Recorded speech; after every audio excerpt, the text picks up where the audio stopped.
बार बार ये कहा कि बीजेपी कोई पॉलिटिकल पार्टी नहीं है, ये किडनैपिंग गैंग है। 8 राज्य सरकारें इन्होंने किडनैप कर करके विधायकों को तब बनाए। तो ये तो बेशर्मी की बात है कि तुम 30 सीटें हमसे कम हो, उसके बावजूद कह रहे हो कि हम दिल्ली में अपना मेयर बनाएंगे। इसका मतलब बीजेपी खुलेआम कह रही है कि वो भारतीय खोखा पार्टी है।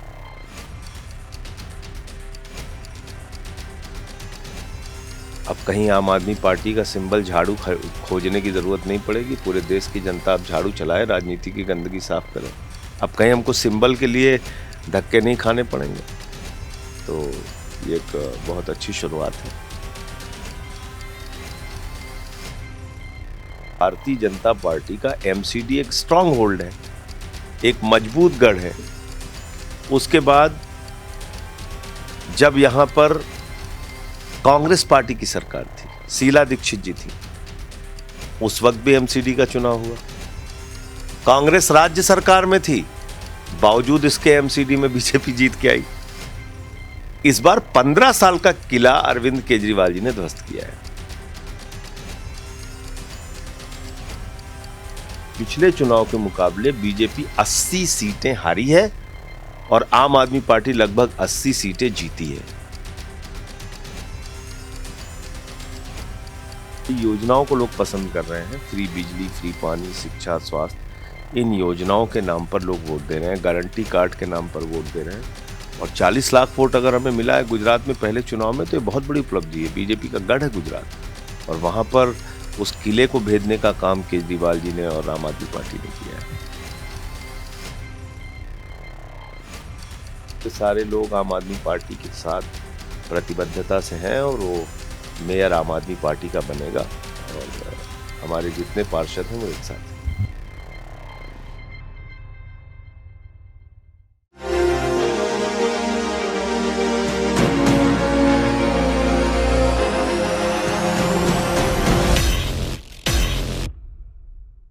हमारे साथ अभी आम आदमी पार्टी के फायर ब्रांड नेता और राज्यसभा सांसद संजय सिंह जी हैं। और संजय सिंह साहब का एक और विवरण है कि तमाम विधायी कार्यों पर वो बेबाकी से संसद के अंदर अपने विचार रखते हैं। और आज का भी वाइल्ड लाइफ प्रोटेक्शन एक्ट पर अगर आप उनका भाषण सुनेंगे तो काफ़ी ज़्यादा वायरल हो रहा है। कुछ सवाल रहेंगे एमसीडी चुनाव के को लेकर, कुछ विवरण, और चाहेंगे कि वो इस पर और जनता जो जानना चाह रही है उस पर थोड़ा सा प्रकाश डाले। साहब, आपका बहुत बहुत स्वागत है। जी नमस्कार सर, सबसे पहले तो 8 दिसंबर 2013 पहली बार आप लोग निर्वाचन में थे, और वापस से 8 दिसंबर की तारीख आज आप राष्ट्रीय पार्टी के रूप में राष्ट्रीय पार्टी बन चुके हैं। नहीं, निश्चित रूप से ये हम लोगों के लिए एक बड़ी खुशी की बात है कि 10 वर्षों में सबसे तेजी के साथ बढ़ने वाली पार्टी है आम आदमी पार्टी, और अरविंद केजरीवाल जी के नेतृत्व में आज हमको राष्ट्रीय दल का दर्जा मिला है। आम आदमी पार्टी राष्ट्रीय पार्टी बनी है, और गुजरात की जनता ने लगभग 40 लाख वोट आम आदमी पार्टी के पक्ष में दिया है, 5 सीटें दी हैं। ये बहुत खुशी की बात है हमारे एक एक कार्यकर्ता के लिए। एमसीडी का सब कल परिणाम आया, 134 सीटें आप जीत रहे हैं, लेकिन मेयर बनाने की बात आहे बगाहे भाजपा कर रही है।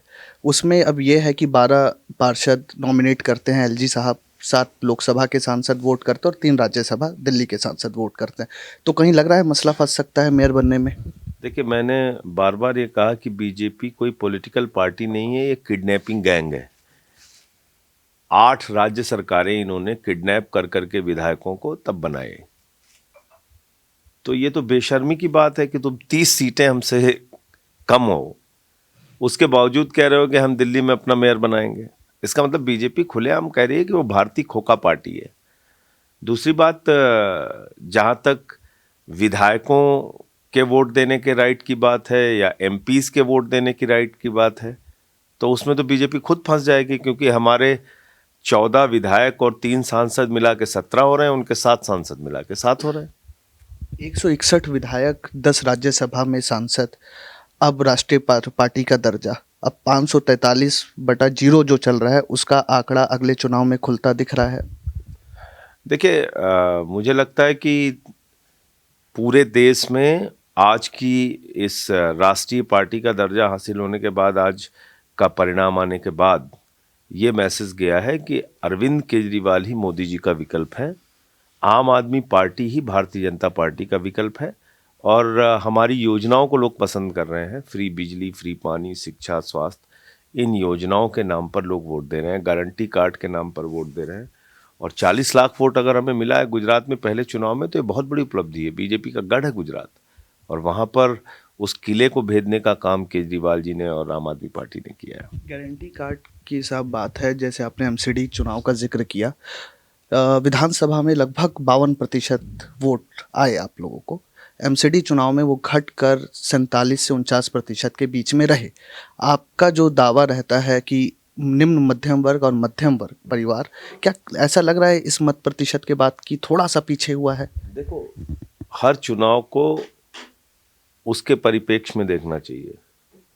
2015 में हम 67 सीटें विधानसभा में लेके आए।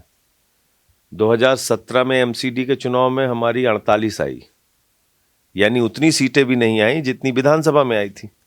यानी भारतीय जनता पार्टी का एमसीडी एक स्ट्रांग होल्ड है, एक मजबूत गढ़ है। उसके बाद जब यहां पर कांग्रेस पार्टी की सरकार थी, शीला दीक्षित जी थी, उस वक्त भी एमसीडी का चुनाव हुआ। कांग्रेस राज्य सरकार में थी, बावजूद इसके एमसीडी में बीजेपी जीत के आई। इस बार 15 साल का किला अरविंद केजरीवाल जी ने ध्वस्त किया है। राष्ट्रीय पार्टी तो इसलिए अगर आप कंपेयर करोगे कि पिछले एमसीडी चुनाव में आम आदमी पार्टी का मत प्रतिशत क्या था, इस चुनाव में मत प्रतिशत क्या है, भारतीय जनता पार्टी का पिछले एमसीडी चुनाव में क्या मत प्रतिशत था, अब क्या है, ये सही मूल्यांकन का, आकलन का आधार होगा। और मैं आपकी जानकारी के लिए बता दूं कि पिछले चुनाव के मुकाबले बीजेपी 80 सीटें हारी है और आम आदमी पार्टी लगभग 80 सीटें जीती है। पार्षदों के संरक्षण के लिए साहब, क्या अगर पार्षद इधर उधर होते हैं? नहीं, मुझे लगता है कि सारे के सारे लोग आम आदमी पार्टी के साथ प्रतिबद्धता से हैं और वो मेयर आम आदमी पार्टी का बनेगा और हमारे जितने पार्षद हैं वो एक साथ हैं। संजय सिंह साहब को हम क्या अगले चुनाव में यूपी का प्रभारी या यूपी अध्यक्ष के रूप में देख रहे हैं? यूपी के प्रभारी तो हम ही हैं और पार्टी का नहीं, हम एक कार्यकर्ता के तौर पे काम करते रहते हैं दिन रात, ज़्यादा इन चक्करों में नहीं पड़े। राष्ट्रीय पार्टी के रूप में अब क्या चुनौती देख रहे हैं, क्योंकि साहब बहुजन समाज पार्टी और एआईटीसी भी राष्ट्रीय पार्टी है। संगठन का विस्तार करेंगे पूरे देश में और मजबूती से काम करेंगे। अब कहीं आम आदमी पार्टी का सिंबल झाड़ू खोजने की ज़रूरत नहीं पड़ेगी। पूरे देश की जनता अब झाड़ू चलाए, राजनीति की गंदगी साफ करे। अब कहीं हमको सिंबल के लिए धक्के नहीं खाने पड़ेंगे। तो ये एक बहुत अच्छी शुरुआत है। निगम के लोगों के लिए कोई संदेश आपके? मैं समझता हूँ कूड़े के पहाड़ पे लोगों ने झाड़ू चलाई है और इसका समाधान अरविंद केजरीवाल जी करेंगे। बहुत धन्यवाद। ये हमारे साथ संजय सिंह साहब थे और हर विषय पर बात रखी और पार्षदों पर आज उन्होंने संसद में भी अपना वक्तव्य रखा और हमारे बीच भी बात कही कि भरोसा है, पार्षद कहीं नहीं जाने वाले। कैमरामैन सुमित के साथ मैं Rakesh Mohan Singh, next time news के लिए।